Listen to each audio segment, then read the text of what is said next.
ಹರೇ ಶ್ರೀನಿವಾಸ. ಸ್ನೇಹಿತರೆ, ಇದು ನಿನ್ನೆ ವಿಡಿಯೋ. ನಿನ್ನೆ ಪ್ರಥಮ ಏಕಾದಶಿ ಇತ್ತಲ್ವ, ಹಾಗಾಗಿ ನಿನ್ನೆ ಬೆಳಗ್ಗೆ ಯಾವ ಪೂಜೆ ಮಾಡಿಕೊಂಡೆ ನಾನು, ಹಾಗೆಯೇ ನಿನ್ನೆ ದಿವಸ ನಾವು ಯಾವ ಊರಿಗೆ ಹೋಗಿದ್ವಿ, ಅಲ್ಲಿ ಏನು ಮಾಡಿದ್ವಿ ಎಲ್ಲನೂ ನಿಮಗೆ ಡೀಟೇಲಾಗಿ ತಿಳಿಸ್ಕೊಡ್ತೀನಂತೆ. ಇದು ನಿನ್ನೆ ವಿಡಿಯೋ ಇವತ್ತು ಶೇರ್ ಮಾಡ್ತಾಯಿದ್ದೀನಿ ಸ್ನೇಹಿತರೆ. ಬೆಳಗ್ಗೆ ನಿನ್ನೆ 5:30 ಆಗಿತ್ತು. ಫಸ್ಟು ಪೂಜೆ ಎಲ್ಲ ಮುಗಿಸ್ಕೊಂಡು ನಂತರ ನಾನಿಲ್ಲಿ ಹಾಲಲ್ಲಿ ಎಲ್ಲನೂ ರೆಡಿ ಮಾಡ್ಕೊತಾ ಇದ್ದೀನಿ. ಏನು ಅಂತ ನಿಮಗೆ ಗೊತ್ತಾಗಿರ್ಬೋದು. ಹೌದು ಸ್ನೇಹಿತರೆ, ನಾನು ಲಕ್ಷ ಪ್ರದಕ್ಷಿಣೆ ಹಿಡಿದಿದ್ದೀನಿ. ಹಾಗಾಗಿ ಮೊದಲಿಗೆ ಇದೆಲ್ಲ ರೆಡಿ ಮಾಡ್ಕೊಂಡು ಇಟ್ಕೊಂಡು, ಇದೆಲ್ಲ ನಿಮಗೆ ತೋರಿಸಿದ್ದೀನಲ್ವ, ಅದೇ ಥರನೇ ಎಲ್ಲನೂ ರೆಡಿ ಮಾಡಿ ಇಟ್ಕೊಂಡು ಸಂಕಲ್ಪ ಮಾಡಿಕೊಂಡು ಪ್ರಾರಂಭ ಮಾಡಿದ್ದೀನಿ. ಮತ್ತು ನಿನ್ನೆ ದಿವಸ ಪ್ರಥಮ ಏಕಾದಶಿ ಮುದ್ರಾಧಾರಣೆ ಇತ್ತು. ಬೆಂಗಳೂರಿಗೆ ಹೋಗಿದ್ವಿ ನಾವು. ಅದ್ರ ವಿಡಿಯೋ ಲೈವಲ್ಲೇ ನಿಮಗೆ ತೋರಿಸಿದ್ದೀನಿ. ತುಂಬ ಜನ ಲೈವಲ್ಲಿ ಬಂದು ವಿಡಿಯೋ ನೋಡಿದ್ದೀರಾ, ಸ್ವಾಮಿಗಳ ದರ್ಶನ ಮಾಡಿಸಿದ್ದೀರಾ, ತುಂಬ ಸಂತೋಷ ಅಂತ ಮೆಸೇಜ್ ಸಹ ಹಾಕಿದ್ರಿ. ನಿನ್ನೆ ಮಾತ್ರ ತುಂಬ ಅಂದರೆ ತುಂಬ ಚೆನ್ನಾಗಿತ್ತು ಸ್ನೇಹಿತರೆ. ದಿನ ಹೇಗೆ ಹೋಯಿತು ಅಂತಲೇ ಗೊತ್ತಾಗಲಿಲ್ಲ. ನನಗಂತೂ ಮಠ ಬಿಟ್ಟು ಬರಲಿಕ್ಕೆ ಮನಸ್ಸಾಗಿರಲಿಲ್ಲ. ನೋಡಿರಿ, ಬೆಳಗ್ಗೆ ನಿನ್ನೆ ಎಲ್ಲನೂ ರೆಡಿ ಮಾಡಿ ಇಟ್ಕೊಂಡು ಫಸ್ಟು ದೀಪ ಎಲ್ಲ ಹಚ್ಕೊಂಡು ಇಟ್ಕೊಂಡು ಆಮೇಲೆ ಸಂಕಲ್ಪ ಮಾಡಿಕೊಂಡು ಪ್ರದಕ್ಷಿಣೆ ಶುರು ಮಾಡಿದೆ. ಲಕ್ಷ ಪ್ರದಕ್ಷಿಣೆ ಅಂತ ಹೇಳಿ ಸಂಕಲ್ಪ ಮಾಡ್ಕೊಂಡಿದ್ದೀನಿ. ಮತ್ತು ನೀವೆಲ್ಲ ಏನೇನು ಹಿಡಿದಿದ್ದೀರಾ ಚಾತುರ್ಮಾಸ್ಯದಲ್ಲಿ ನನಗೆ ಕಮೆಂಟ್ ಮಾಡಿ ತಿಳಿಸ್ರಿ ಸ್ನೇಹಿತರೆ. ಯಾರ್ಯಾರಿಗೆ ಏನೇನು ಸಾಧ್ಯನೋ ಅದನ್ನು ಮಾಡೋಣಂತೆ. ಈ ಒಂದು 4 ತಿಂಗಳು ಒಳ್ಳೆಯ ಒಂದು ಕಾಲ ಅಂತ ಹೇಳ್ಬೋದು ಭಗವಂತನ ಸೇವೆ ಮಾಡಲಿಕ್ಕಾಗಿ. ಹಾಗಾಗಿ ನೋಡ್ತಾ ಇದ್ದೀರಲ್ವ, ಫಸ್ಟ್ ನಾನಿಲ್ಲಿ ತುಳಸಿಯಲ್ಲಿ ಕೃಷ್ಣನನ್ನು ಇಟ್ಟಿದ್ದೀನಿ. ಕೃಷ್ಣನಿಗೆ ಹೂವನ್ನು ಏರಿಸ್ತಾ ಇದ್ದೀನಿ. ನಂತರ ದೇವರಿಗೆ ಹೂವನ್ನು ಏರಿಸ್ತಾ ಇದ್ದೀನಿ. ಒಬ್ಬರು ಕಮೆಂಟ್ ಹಾಕಿದ್ರಿ, ಯಾವ್ಯಾವ ದೇವರಿಗೆ ಹೂವು ಏರಿಸ್ಬೋದು ಏಕಾದಶಿ ದಿವಸ ಅಂತ. ಭಗವಂತನಿಗೆ ಹೂವನ್ನು ಏರಿಸ್ಬೋದು. ವಿಷ್ಣು ಅಲಂಕಾರ ಪ್ರಿಯ ಅಂತ ಹೇಳ್ತೀವಿ. ಭಗವಂತನಿಗೆ ಏಕಾದಶಿ ದಿವಸ ಹೂವನ್ನು ಏರಿಸ್ಬೋದು. ವಿಷ್ಣು, ಕೃಷ್ಣ, ಲಕ್ಷ್ಮೀನಾರಾಯಣ, ವೆಂಕಟೇಶ ದೇವರು ಪದ್ಮಾವತಿ ಫೋಟೋಕ್ಕೆ ಆ ರೀತಿ ಏರಿಸ್ಬೋದು. ಈಗ ನೋಡಿರಿ, ಸಂಕಲ್ಪ ಮಾಡಿಸ್ತಾ ಇದ್ದಾರೆ. ನಮ್ಮ ಮನೆಯವರೇ ಮಾಡಿಸಿದ್ದಾರೆ ಸಂಕಲ್ಪ. ಫಸ್ಟ್ ಸಂಕಲ್ಪ ಮುಗಿಸ್ಕೊಂಡು ನಂತರ ನಾನಿಲ್ಲಿ ನಮಸ್ಕಾರವನ್ನು ಹಾಕ್ಕೊತೀನಿ. 5:30ಗೆ ನಾನು ಪ್ರಾರಂಭ ಮಾಡಿದೆ ನಿನ್ನೆ. ಅಂದರೆ ನಿನ್ನೆ ಸ್ವಲ್ಪನೇ ಹಾಕ್ಕೊಂಡೆ ಸ್ನೇಹಿತರೆ. ಮೊದಲನೇ ದಿನ ಅಂತ ಹೇಳಿಬಿಟ್ಟು 108 ಪ್ರದಕ್ಷಿಣೆ ನಮಸ್ಕಾರ ಹಾಕಿದ್ದೀನಿ. ಅಂದರೆ ಒಂದೊಂದು ಪ್ರದಕ್ಷಿಣೆಗೆ ಒಂದು ನಮಸ್ಕಾರ ಅಲ್ಲ, ಇದು ಲಕ್ಷ ಪ್ರದಕ್ಷಿಣೆ ಅಂತ ನಾನು ಹಿಡಿದಿರೋದು. ಲಕ್ಷ ನಮಸ್ಕಾರ ಬೇರೆ. ಲಕ್ಷ ನಮಸ್ಕಾರ ಅಂತಂದರೆ ಒಂದು ಪ್ರದಕ್ಷಿಣೆ ಒಂದು ನಮಸ್ಕಾರ, ಒಂದು ಪ್ರದಕ್ಷಿಣೆ ಒಂದು ನಮಸ್ಕಾರ, ಆ ರೀತಿ ಮಾಡಬೇಕು. ಲಕ್ಷ ಪ್ರದಕ್ಷಿಣೆ ಹಿಡಿದ್ರೆ ನೀವು 10 ಪ್ರದಕ್ಷಿಣೆಗೆ ಒಂದು ನಮಸ್ಕಾರ ಆ ರೀತಿಯಾಗಿ ಹಾಕೋಬೋದು. ನಿಮಗೆ ಎಷ್ಟು ಸಾಧ್ಯನೋ ಅಷ್ಟು, ಒಟ್ಟಿನಲ್ಲಿ ಒಂದು ನಮಸ್ಕಾರ ಅಂತೂ ಹಾಕಲೇಬೇಕಾಗತ್ತೆ. ನಾನಿಲ್ಲಿ 10 ಪ್ರದಕ್ಷಿಣೆ ಒಂದು ನಮಸ್ಕಾರ ಅಂತ ಹಿಡಿದಿದ್ದೀನಿ. ಹಾಗಾಗಿ 10 ಪ್ರದಕ್ಷಿಣೆ ಬರ್ತೀನಿ, ಒಂದು ನಮಸ್ಕಾರ ಮಾಡಿ ಒಂದು ಲೆಕ್ಕವನ್ನು ತೊಗೊತೀನಿ. ಆಗ 10 ಈ ರೀತಿ 10 ಸಲ ಹಾಕಿದ್ರೆ ನಮಗೆ 100 ಸಲ ಆಗುತ್ತೆ ಅಲ್ವಾ, 100 ಪ್ರದಕ್ಷಿಣೆ ಆಗುತ್ತೆ. 10 ಸಲ ಪ್ರದಕ್ಷಿಣೆ ಮಾಡಿ ಒಂದು ನಮಸ್ಕಾರ ಮಾಡಿ ಆ ರೀತಿಯಾಗಿ 10 ಸಲ ಹಾಕೋದು. ಈ ರೀತಿ ಹಿಡಿದಿದ್ದೀನಿ. ಒಂದು ಆಕಳು ಕರು ಮಲಗುವಷ್ಟು ಜಾಗದಲ್ಲಿ ನಾವು ಪ್ರದಕ್ಷಿಣೆ ಬರಬೇಕು.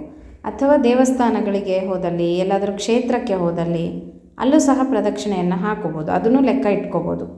ದಿನಕ್ಕೆ ಇಷ್ಟೇ ಹಾಕಬೇಕು ಅಂತ ಏನಿಲ್ಲ ಸ್ನೇಹಿತರೆ. 10 ಹಾಕೋಬೋದು, 100 ಹಾಕೋಬೋದು, ಮತ್ತು 500 ಹಾಕೋಬೋದು, 200, 300 ಎಷ್ಟು ಸಾಧ್ಯನೋ ಅಷ್ಟು ದಿನಕ್ಕೆ ಪ್ರದಕ್ಷಿಣೆ ನಮಸ್ಕಾರವನ್ನು ಹಾಕೋಬೋದು.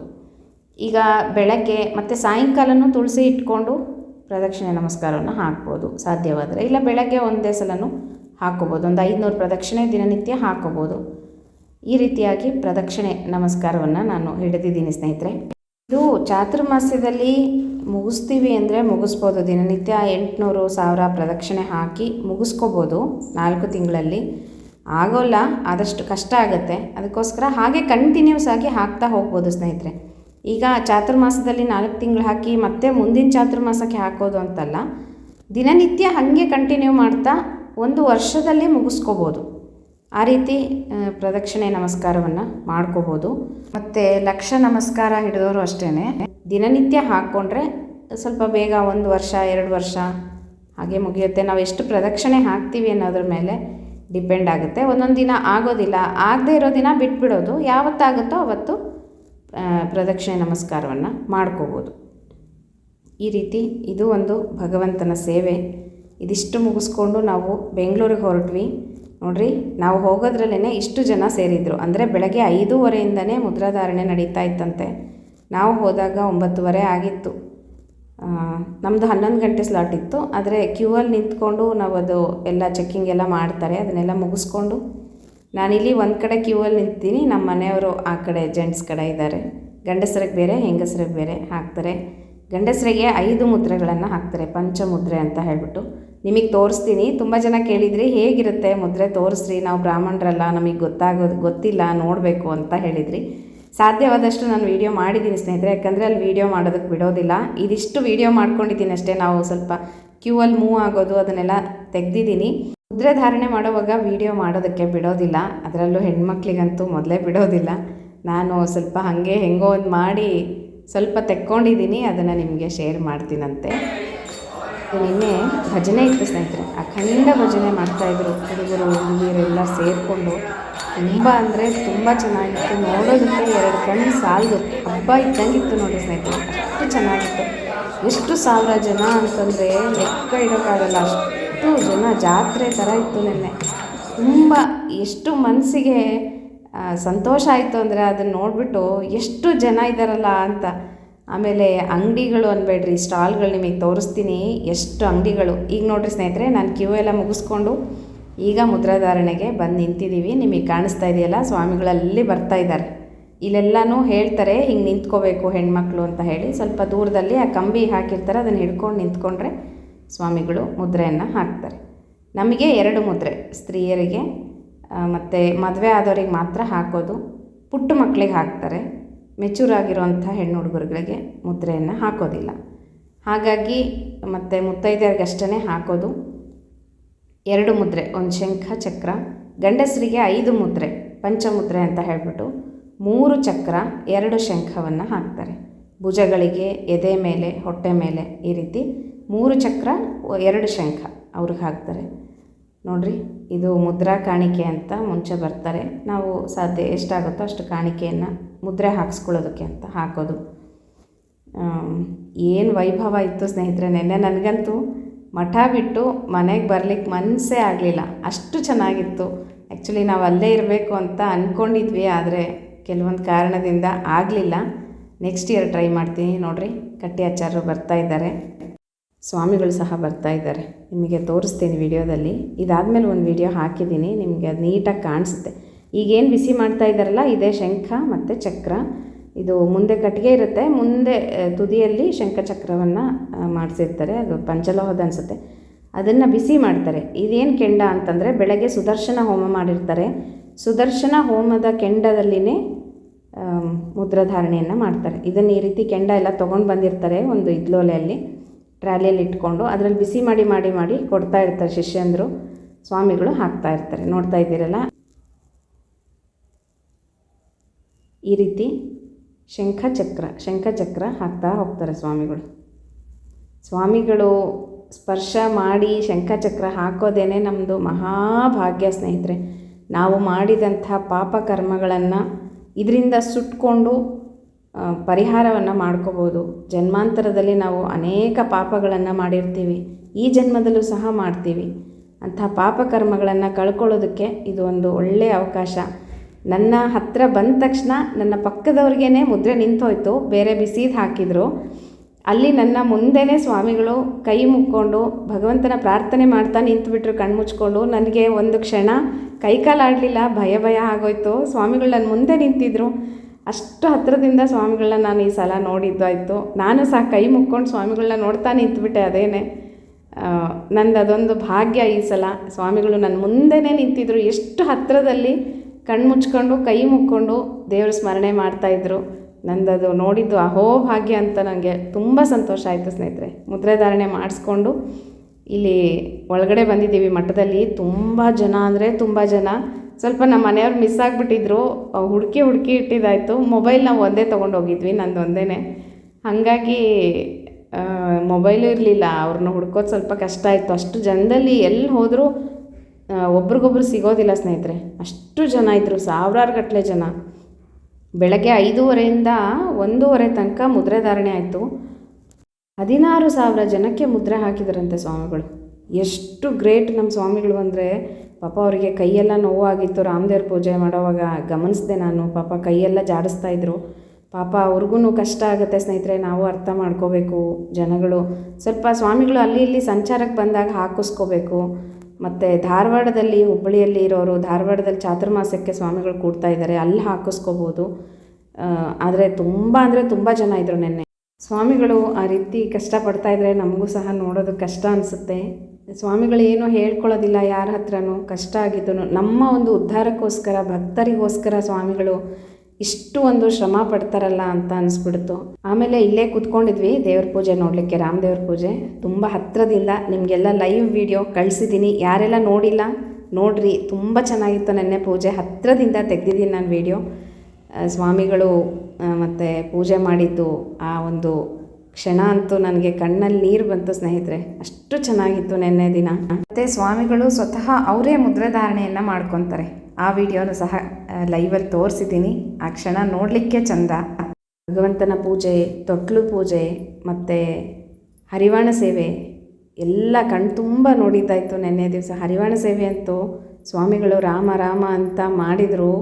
ಎಷ್ಟು ಭಕ್ತಿಯಿಂದ, ಸ್ವಾಮಿಗಳಿಗೆ ಎಷ್ಟು ಭಕ್ತಿ ಇರುತ್ತೆ ಭಗವಂತನ ಮೇಲೆ ಅಂತಂದರೆ, ದೇವರನ್ನು ಒಲಿಸ್ಕೊಂಡ್ಬಿಟ್ಟಿದ್ದಾರೆ ನಮ್ಮ ಸ್ವಾಮಿಗಳು ಅಂತ ಹೇಳ್ಬೋದು. ಇದೆಲ್ಲ ಮುಗಿಸ್ಕೊಂಡು ಪೂಜೆ ಎಲ್ಲ ನೋಡಿಕೊಂಡು 5 ಗಂಟೆ ಆಯಿತು ನಾವು ಹೊರಗಡೆ ಬರೋದ್ರಲ್ಲಿ. ನೋಡಿರಿ, ಇಲ್ಲಿ ಸ್ಟಾಲ್ಗಳೆಲ್ಲ ನಿಮಗೆ ತೋರಿಸ್ತಾ ಇದ್ದೀನಿ. ಎಷ್ಟು ಅಂಗಡಿಗಳು ಹಾಕಿದ್ದಾರೆ ಸ್ನೇಹಿತರೆ. ನೀವು ಯಾರೆಲ್ಲ ನನಗೆ ಕೇಳ್ತಾ ಇದ್ರಲ್ಲ, ಗೌರಿ ಮುಖವಾಡ ಎಲ್ಲಿ ಸಿಗುತ್ತೆ, ಗೌರಿ ಪೆಟ್ಟಿಗೆ ಎಲ್ಲಿ ಸಿಗುತ್ತೆ, ಮತ್ತು ಧಾವಳಿ ಎಲ್ಲಿ ಸಿಗುತ್ತೆ, ಆಮೇಲೆ ನೋಡಿರಿ ಸಾಣೆಕಲ್ಲುಗಳು, ದೊಡ್ಡ ಸಾಣೆಕಲ್ಲುಗಳೆಲ್ಲ ಇಟ್ಟಿದ್ದಾರೆ. ಆಮೇಲೆ ಹತ್ತಿ ಬತ್ತಿಗಳು, ಏನು ಬೇಕು ಕೇಳಿರಿ ಸ್ನೇಹಿತರೆ, ಪೂಜಾ ಸಾಮಗ್ರಿಗಳು ಅಷ್ಟೂ ನಮಗೆ ಇಲ್ಲಿ ಸಿಕ್ಬಿಡುತ್ತೆ. ನೀವು ಬೆಂಗಳೂರು ಹತ್ತಿರ ಇರೋರು, ಬೆಂಗಳೂರಲ್ಲಿರೋರು ಇನ್ನೂ ಟೈಮ್ ಇದೆ. ಇವತ್ತು ಇರುತ್ತೆ ಅಂಗಡಿ, ನಾಳೆನೂ ಇರುತ್ತೆ. ಸೀರೆಗಳಂತೂ 9 ಗಜದ ಸೀರೆ, 6 ಗಜದ ಸೀರೆಗಳು, ಕಾಟನ್ದು ತುಂಬ ಚೆನ್ನಾಗಿತ್ತು. ತಮಿಳ್ನಾಡಿಂದೆಲ್ಲ ಬಂದಿದ್ದಾರೆ. ಅಲ್ಲಿ ತುಂಬ ಚೆನ್ನಾಗಿರುತ್ತೆ ಕಾಟನ್ ಸೀರೆಗಳು, ತುಂಬ ಚೆನ್ನಾಗಿತ್ತು. ನಾನೇನು ಸೀರೆ ತೊಗೊಳ್ಳಿಲ್ಲ, ಆದರೆ ನಾನು ಏನು ತೊಗೊಂಡಿದ್ದೀನಿ ಅಂತ ನಿಮಗೆ ತೋರಿಸ್ತೀನಂತೆ.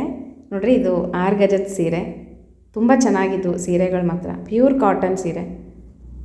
ಮತ್ತು ಅಂಗಡಿಗಳಂತೂ ಸ್ನೇಹಿತರೆ, ನೀವೆಲ್ಲ ಕೇಳ್ತಾ ಇರ್ತೀರಲ್ವಾ ಪೂಜೆ ಎಲ್ಲ ಎಲ್ಲಿ ತೊಗೊಳ್ಳೋದು, ಹಿತ್ತಾಳೆದು ದಾನ ಕೊಡಲಿಕ್ಕೆ, ಅದಕ್ಕೆಲ್ಲ ನಿಮಗೆ ಒಂದು ಅಂಗಡಿ ತೋರಿಸ್ತೀನಿ ರೀ.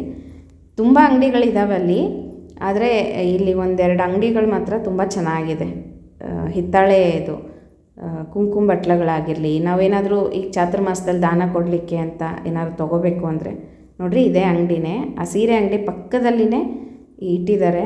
ಎಷ್ಟು ವೆರೈಟೀಸ್ ಇದೆ ಇವ್ರ ಹತ್ರ ಅಂತ ನಿಮಗೆ ತೋರಿಸ್ತೀನಂತ. ಹಿತ್ತಾಳೆ ಸಾಮಾನುಗಳು ತುಂಬ ಅಂದರೆ ತುಂಬ ಚೆನ್ನಾಗಿತ್ತು ಸ್ನೇಹಿತರೆ. ನೋಡಿರಿ, ಇದೆಲ್ಲನೂ ಪೂಜೆಗೆ ನಾವು ಬಳಸುವಂಥದ್ದು, ದಾನ ಕೊಡಲಿಕ್ಕೆ ಬಳಸ್ಕೋಬೋದು. ನಾವು ನಮ್ಮ ಮನೆಯವರೇನೋ ತೊಗೊತಾ ಇದ್ದಾರೆ ಇಲ್ಲಿ, ಗೋಪಿಚಂದನ ಮತ್ತು ಜನಿವಾರದ ಕಟ್ಟು ಎಲ್ಲ ತೊಗೊತಾ ಇದ್ರು. ನಾನು ಹಾಗೆ ಸುಮ್ಮನೆ ನಿಮಗೆ ತೋರಿಸೋಣ ಅಂತ ವಿಡಿಯೋ ಮಾಡ್ತಾಯಿದ್ದೀನಿ. ಮಡಿಪಂಚೆಗಳು, ಶಲ್ಯಗಳು ತುಂಬ ಚೆನ್ನಾಗಿರುತ್ತೆ ಸ್ನೇಹಿತರೆ. ಆಮೇಲೆ ಗೌರಿ ಮುಖವಾಡ, ಗೌರಿ ಪೆಟ್ಟಿಗೆ, ಚಕ್ರಾಂಕಿತ, ಇದು ನೋಡಿರಿ ಕೃಷ್ಣ, ತುಂಬ ಚೆನ್ನಾಗಿದ್ದಾನೆ ಕೃಷ್ಣ. ಈ ಥರ ಕೃಷ್ಣ ಯಾರೋ ಕೇಳಿದ್ರಿ ಎಲ್ಲಿ ಸಿಗುತ್ತೆ ಅಂತ ಹೇಳಿ, ಇಲ್ಲಿ ಹೋದರೆ ನೀವು ಏನು ಬೇಕಾದರೂ ತೊಗೋಬೋದು ಸ್ನೇಹಿತರೆ. ಆಮೇಲೆ ಇದೇನೋ ಹೊಸದಾಗಿ ಬಂದಿತ್ತು ನೋಡಿದೆ, ಇದು ಗೌರಿ ಪೆಟ್ಟಿಗೆಯಲ್ಲಿ ಇಡೋದಂತೆ, ಗಂಗಾ ಗಿಂಡಿ ಅಂತ ಹೇಳ್ತಾರೆ. ಈ ರೀತಿ ಗಂಗೆಯ ಮುಖವಾಡ ಇದೆಯಂತೆ, ತುಂಬ ಚೆನ್ನಾಗಿತ್ತು. ಚಿಕ್ಕದಾಗಿ ಈ ಥರದ್ದೆಲ್ಲ ಸಿಗುತ್ತೆ. ವಿಷ್ಣುಪಾದ, ಮಂಗಳಾರತಿ ಮಾಡೋದು, ಏನು ಬೇಕು ಸ್ನೇಹಿತರೆ. ನೋಡಿರಿ, ಇಷ್ಟೆಲ್ಲ ನೋಡಿಕೊಂಡು ನಾನು ಹತ್ತಿ ತೊಗೋಬೇಕು ಅಂತ ನೋಡಿದೆ. 1-2 ಕಡೆ ಅಷ್ಟೊಂದು ಚೆನ್ನಾಗಿರಲಿಲ್ಲ. ಕೊನೆಗೆ ಅಲ್ಲಿ ಲಾಸ್ಟ್ ಅಂಗಡಿಲಿ ಒಂದು ಕಡೆ ತೊಗೊಂಡೆ, ಚೆನ್ನಾಗಿತ್ತು. ಬೆಳ್ಳಗೆ ಒಂದು ಅರ್ಧ kg ಹತ್ತಿ ತೊಗೊಂಡಿದ್ದೀನಿ. ಆಮೇಲೆ ಇಲ್ಲಿ ಸಂಪಿಗೆ ಹೂ ಇಟ್ಟಿದ್ರು, ತೊಗೊಂಡೆ. ಇವತ್ತು ಪೂಜೆಗೆ ಬೇಕಾಗುತ್ತಲ್ಲ ಅಂತ ತೊಗೊಂಡ್ವಿ. ತುಂಬ ಚೆನ್ನಾಗಿತ್ತು. ಅಲ್ಲೆಲ್ಲ ಬೆಂಗಳೂರಲ್ಲಿ ಸಂಪಿಗೆ ಹೂ ತುಂಬ ಚೆನ್ನಾಗಿ ಸಿಗುತ್ತೆ. ನೋಡಿರಿ, ಇದು ಅಷ್ಟೇ, ಇದು ದೊಡ್ಡದೊಂದು ಅಂಗಡಿ ಸ್ಟಾಲ್ ಹಾಕಿದ್ದಾರೆ. ಇಲ್ಲಿ ಅಳ್ಳಿಟ್ಟು ಮತ್ತು ಮನೇಲಿ ಮಾಡಿರೋದಂಥ ಚಕ್ಲಿ, ಕೋಡ್ಬೇಳೆ, ಅವಲಕ್ಕಿ, ಸಂಡಿಗೆಗಳು, ಹಪ್ಪಳ ಸಂಡಿಗೆಗಳೆಲ್ಲ ಸಿಗುತ್ತೆ. ಆಮೇಲೆ ಇದು ನಾನು ಯಾವಾಗಲೂ ಇಲ್ಲಿ ಸೀರೆ ತೊಗೊತಾ ಇದ್ದೆ ಇವ್ರ ಹತ್ರ. ಇಲ್ಲೂ ಅಷ್ಟೇ ಹಿತ್ತಾಳೆ ಪೂಜಾ ಸಾಮಗ್ರಿಗಳೆಲ್ಲ ತುಂಬ ಚೆನ್ನಾಗಿ ಸಿಗುತ್ತೆ. 33 ದೀಪದ್ದು, ಆಮೇಲೆ ವೃಂದಾವನ ಎಲ್ಲ ತುಂಬ ಚೆನ್ನಾಗಿರುತ್ತೆ. ಎಷ್ಟು ಅಂಗಡಿಗಳು ಸ್ನೇಹಿತರೆ, ನೋಡ್ಲಿಕ್ಕೆ ನಮಗೆ ಟೈಮ್ ಇರಲಿಲ್ಲ ಅಷ್ಟೇ, ಯಾಕಂದರೆ ಊರಿಗೆ ಬರಬೇಕಿತ್ತು ನಾವು ವಾಪಸ್. ಅದಕ್ಕೋಸ್ಕರ ನನಗಂತೂ ಮಠ ಬಿಟ್ಟು ಬರಲಿಕ್ಕೆ ಮನಸ್ಸೇ ಆಗಲಿಲ್ಲ ಸ್ನೇಹಿತರೆ, ಅಲ್ಲೇ ಇದ್ಬಿಡೋಣ ಅನ್ನಿಸ್ತು. ನೋಡಿರಿ ಈಗ ನಾನು ಏನು ತೊಗೊಂಡೆ ಅಂತ ತೋರಿಸ್ತೀನಿ. ನಾನು ಶೀಗಿ ಗೌರಿನ ತೊಗೊಂಡಿದ್ದೀನಿ, ಸಣ್ಣ ಗೌರಿ ಅಂತ ಹೇಳ್ತೀವಲ್ವ, ಆಶ್ವಿನ ಮಾಸದಲ್ಲಿ ಕೂಡಿಸ್ತೀವಿ ಹುಣ್ಣಿಮೆ. ಮತ್ತು ದೊಡ್ಡ ಗೌರಿನೂ ಇತ್ತು ಇವ್ರ ಹತ್ರ. ಇವರು ಕಿನ್ನಾಳದಿಂದ ಬಂದಿದ್ರಂತೆ ಮಾರಲಿಕ್ಕೆ. ನಾನು ತುಂಬ ವರ್ಷಗಳಿಂದ ಹುಡುಕ್ತಾ ಇದ್ದೆ ಸ್ನೇಹಿತರೆ, ತೊಗೋಬೇಕು, ನಮ್ಮ ಮನೇಲಿ ಗೌರಿ ಇದೆ, ಆದರೆ ನನ್ನ ಹತ್ರ ಇರಲಿಲ್ಲ, ಕೂಡಿಸ್ಬೇಕಾಗಿತ್ತು. ಹಾಗಾಗಿ ಎಷ್ಟಾದರೂ ಆಗಲಿ ಅಂತ ಡಿಸೈಡ್ ಮಾಡಿಬಿಟ್ಟು ಈ ಸಲ ತೊಗೊಂಡ್ಬಿಟ್ಟೆ. ಹಿಂದೆ ಇರೋದು ದೊಡ್ಡ ಗೌರಿ, ಇದು ನಾವು ಕಾರ್ತಿಕ್ ಮಾಸದಲ್ಲಿ ಕೂಡಿಸ್ತೀವಲ್ವ, ಅದಕ್ಕೋಸ್ಕರ. ಶೀಗೆ ಗೌರಿ ನಾನು ತುಳಸಿ ಮಣ್ಣಿನಿಂದ ಮಾಡ್ತಾಯಿದ್ದೆ ಪ್ರತಿ ವರ್ಷ.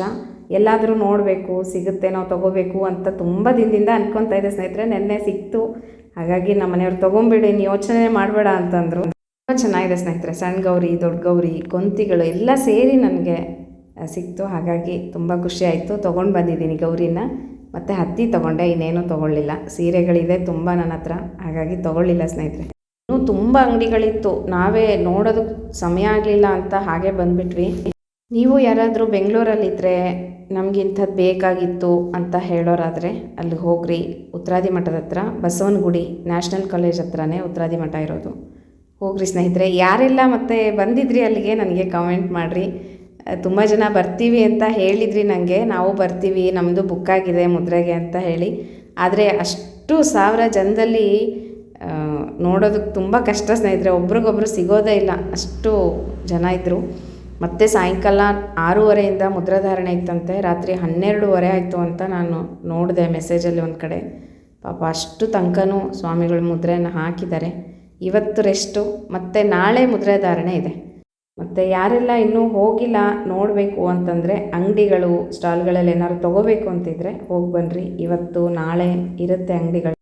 ಧಾರವಾಡದಲ್ಲಿ ಸ್ವಾಮಿಗಳು ಈ ಸಲ ಚಾತುರ್ಮಾಸಕ್ಕೆ ಕೂಡ್ತಾ ಇದ್ದಾರೆ, ಹಾಗಾಗಿ ಅಲ್ಲಿನೂ ಸಹ ಸ್ಟಾಲ್ಗಳನ್ನು ಹಾಕ್ತಾರೆ. ಅಲ್ಲಿನೂ ತುಂಬ ಚೆನ್ನಾಗಿರುತ್ತೆ. ನೋಡ್ತೀವಿ, ಟ್ರೈ ಮಾಡ್ತೀವಿ, ಹೋಗಬೇಕು ಅಂತ ಅನ್ನಿಸ್ತಾ ಇದೆ. ನೋಡೋಣ ಸಮಯಕ್ಕೆ ಏನಾಗುತ್ತೋ ಗೊತ್ತಿಲ್ಲ. ಹಾಗಾಗಿ ಇವಾಗಲೇ ಸ್ವಾಮಿಗಳ ದರ್ಶನವೂ ಆಯಿತು, ಮುದ್ರಾಧಾರಣೆಯೂ ಆಯಿತು. ಮತ್ತು ಪ್ರಥಮ ಏಕಾದಶಿ ರಾಮದೇವರ ಪೂಜೆನೂ ನೋಡಿದ್ದಂಗೆ ಆಯಿತು ಅಂತ ಹೋಗಿದ್ವಿ.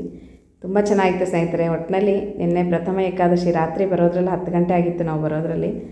ಈ ವರ್ಷದ ಪ್ರಥಮ ಏಕಾದಶಿಯನ್ನು ನಾನು ಲೈಫ್ ಲಾಂಗ್ ನೆನ್ಪಿಟ್ಕೊತೀನಿ ಸ್ನೇಹಿತರೆ. ಅಷ್ಟು ಚೆನ್ನಾಗಿತ್ತು, ಮನಸ್ಸು ತುಂಬಿ ಬಂತು. ನಾವು ನಿರಾಹಾರ ಮಾಡಿದ್ದೀವಿ ಅಂತಲೇ ನನಗೆಲ್ಲೂ ಅನ್ನಿಸ್ಲಿಲ್ಲ. ಮತ್ತು ಪ್ರಯಾಣ ಮಾಡಿಕೊಂಡು ಆರಾಮಾಗಿ ಬಂದು ಆ ಒಂದು ಅಲ್ಲಿ ವೈಭವ ನೋಡಿದ್ದಾಗಿರಲಿ, ಹೆಂಗಿತ್ತು ಅಂದರೆ ಅದನ್ನು ಹೇಳಲಿಕ್ಕಾಗಲ್ಲ, ಅಷ್ಟು ಚೆನ್ನಾಗಿತ್ತು ನೆನ್ನೆ ದಿವಸ. ಇದಿಷ್ಟು ನಿಮ್ಮ ಜೊತೆ ಶೇರ್ ಮಾಡೋಣ ಅಂತ ಹೇಳ್ಬಿಟ್ಟು ಸ್ವಲ್ಪ ವೀಡಿಯೋ ಮಾಡಿದ್ದೀನಿ ಅಲ್ಲಿ ನಿನ್ನೆ. ಸ್ವಲ್ಪ ಆಗಲಿಲ್ಲ ವೀಡಿಯೋ ಮಾಡಲಿಕ್ಕೆ. ಮತ್ತು ಲೈವ್ ವೀಡಿಯೋ ಯಾರ್ಯಾರು ನೋಡಿಲ್ಲ ಪೂಜೆದು ನೋಡಿರಿ. ಉತ್ತರಾದಿ ಮಠದಲ್ಲಿ ನಮ್ಮ ಸ್ವಾಮಿಗಳ ವೈಭವವನ್ನು ಎಲ್ಲರೂ ಕಣ್ಣು ತುಂಬಿಕೊಡ್ರಿ ಅಂತ ಹೇಳ್ತೀನಿ. ಮತ್ತು ಮುಂದಿನ ವೀಡಿಯೋ ಒಟ್ಟಿಗೆ ಸಿಗ್ತೀನಿ ಸ್ನೇಹಿತರೆ. ಹರೇ ಶ್ರೀನಿವಾಸ.